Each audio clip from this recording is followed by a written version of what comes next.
Hi everyone and welcome back to my channel. So for today's video, I am going to be doing just a very simple fall tutorial. It's very gold, it's a little bit of glitter, it's very me. So if that's something you're into, make sure to keep on watching.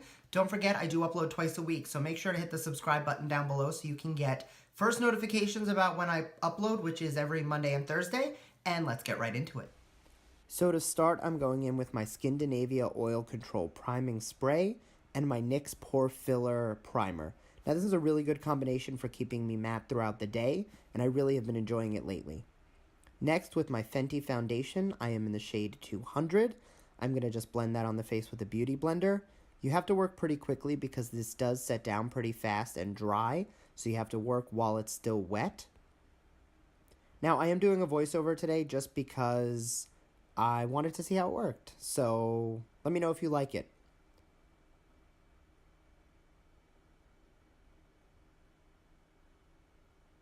And don't forget to take it down the neck.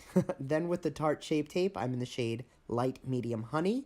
I'm just going to use that on the high points of the face just to help brighten and make everything look a little bit nicer. And then with the same beauty blender, just blend that out. I find a good highlight will on the nose will allow you to not have to contour as heavily on it. Then with my RCMA loose powder, I'm just going to set down anywhere I used that concealer, and only where I used the concealer.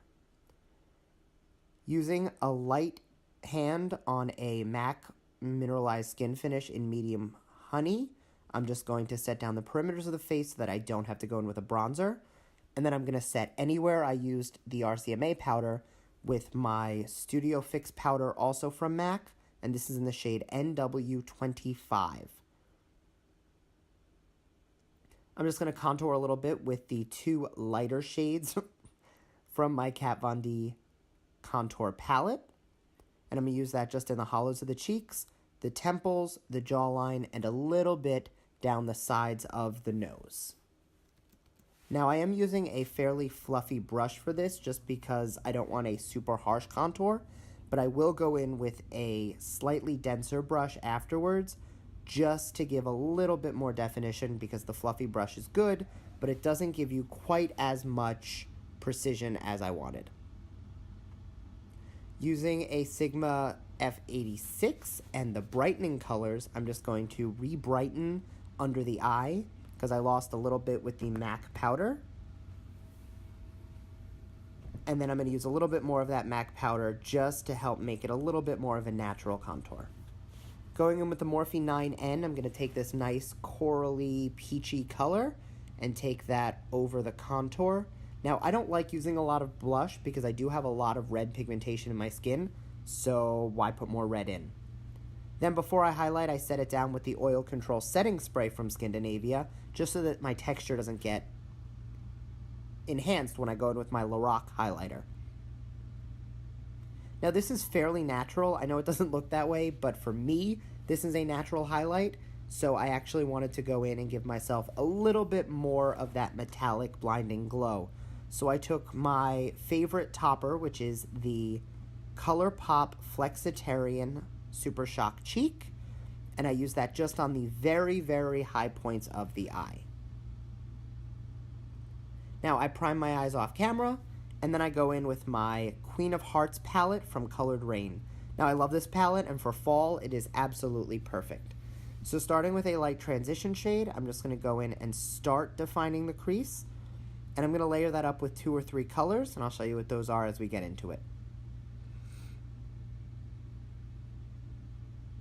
Now, what I love about these shadows and this palette as a whole is the colors are very blendable and they work really well together, but they also layer if you wanted to do something a little more drastic. So when I take the orange into the crease, you really see the definition from where the orange meets the brown, but it creates this nice gradient without it being super muddy. Sometimes when you go in with such warm colors, it'll mud up the crease a little bit, so I found that this doesn't happen. And now that the crease is defined, taking some of the darker shades in the palette, I'm just going to concentrate that on the outer corners of the eye, just to help give that crease definition before I go in with my shimmery metallic shade or glitter or anything for the lid. Now I did wet my brush for this. Off camera, I did go in with my finger a little bit just to build this up a little bit more because it wasn't building quite as much as I wanted. But the gold color was absolutely stunning with that orange behind it, and it gave a little bit of a copper gradient as well. Then I just run some dark brown and a little bit of this really pretty cranberry shade on the lower lash line. Now, in the waterline, I wanted a little bit of like a blue teal pop, and there really wasn't anything in the palette. So to help give a little bit more of a pop, I added a little bit of a shimmery red, and then I went in the lash line and the waterline with this green color from the Sephora Editorial Pro palette. Then going in with Sunset Cove from Stila. It's one of the Magnificent Metals mermaid glitters. It is pink with a little bit of a silver reflection. I went in just on the inner corners and a little bit onto the lid just to help enhance that. And finally, with the Fenty Beauty Universal lip color, I top off the lips. And that's the finished look. Now, I know I did lashes off camera. You saw earlier in the week that I posted a mascara review of the Lash Princess Mascara from Essence. So, I mean, I was already doing my face. I figured I might as well, you know, cheat and get a second video out of it. So, thank you very much for watching. Make sure to go check out that video as well. I'll link it somewhere over here. And I will see you in the next one. Have a good night.